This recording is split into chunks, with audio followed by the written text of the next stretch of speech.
मैं हूँ रियाज शाह और आप देख रहे हैं स्टार न्यूज मालेगांव चैनल। आइए नजर डालते हैं कुछ खास खबरों। मालेगावमध्ये घडलेली जी घृणास्पद घटना आहे ती आपल्या सगळ्यांना माहिती आहे। या घटनेच्या विरुद्ध तिचा निषेध करण्यासाठी, पीडितेला न्याय मिळवण्यासाठी आपण आज सर्वजणी इथे एकत्र आलेलो आहोत। आपला बंधुवर्गही मोठ्या प्रमाणावर इथे उपस्थित आहे। आजच्या या मोर्चाच्या माध्यमातून आणि शंखनादाच्या माध्यमातून आम्ही सर्वांना हे सांगू इच्छितो की आज आम्ही महिला सुरक्षिततेसाठी युद्ध करण्याचा शंख फुंकला आहे।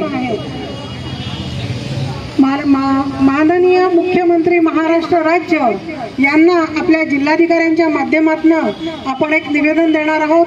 ते निवेदन हे आपल्या सगळ्यांना माहीत व्हावं म्हणून वाचून दाखवते आहे।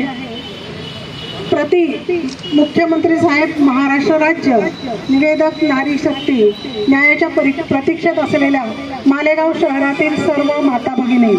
विषय: मालेगाव येथे खाजगी रुग्णालयात घडलेल्या बलात्काराच्या घटनेबाबत निषेध आणि आरोपी मोहम्मद अतर खुर्शीद अहमद याच्या विरोधातील खटला जलद न्यायालयात चालवण्यात येऊन त्याला फाशीची शिक्षा होण्याबाबत। महोदय, मागील रविवारी पहाटे 3 वाजेच्या सुमारास मालेगाव येथील एका खाजगी रुग्णालयात परिचारिकेचे प्रशिक्षण घेणाऱ्या एका अल्पवयीन हिंदू आदिवासी युवतीवर त्याच हॉस्पिटलमध्ये काम करणाऱ्या एका जिहादी मुस्लिम डॉक्टर मोहम्मद अतर खुर्शीद अहमद याने सदर युवतीला काही फोटो दाखवत ब्लॅकमेल करून अमानुषपणे बलात्कार करत अत्याचार झाल्याची घटना घडली आहे।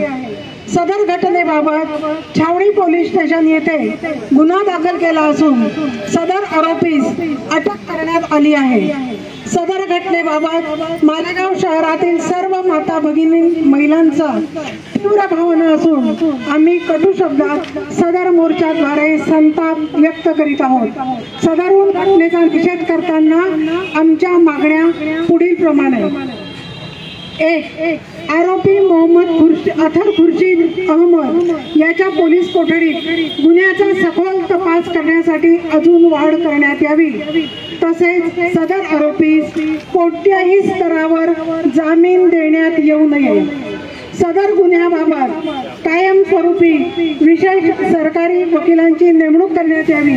तसेच सदर खटला माननीय विशेष न्यायालयात फास्ट ट्रॅक कोर्टात चालवण्यात येऊन आरोपीला लवकरात लवकर फाशीची शिक्षा देण्यात यावी।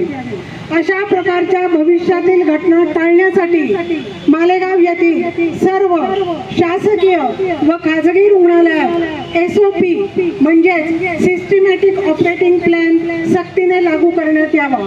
यामुळे सर्व रुग्णालयांना एक शासकीय स्तरावर शिस्त लागेल। आज रोजी महिलांच्या मनामध्ये दवाखान्यामध्ये जाण्यासाठी निर्माण झालेली भीती कमी होईल। सुप्रीम कोर्टाने घालून दिलेल्या विशाखा गाईडलाईन्सची अंमलबजावणी प्रत्येक आस्थापनात होते किंवा नाही याची माहिती घेऊन अंमलबजावणी न करणाऱ्यांवर तातडीने कारवाई करण्यात यावी। तसेच महाराष्ट्रात शक्ती कायदा तातडीने लागू करावा। सदर मोर्चाच्या माध्यमातून निवेदनाद्वारे आणि उपरोक्त मागणी शासन दरबारी मांडत असून या मागण्यांचा सरकारने गांभीर्याने विचार करून लवकरात लवकर पूर्तता करावी।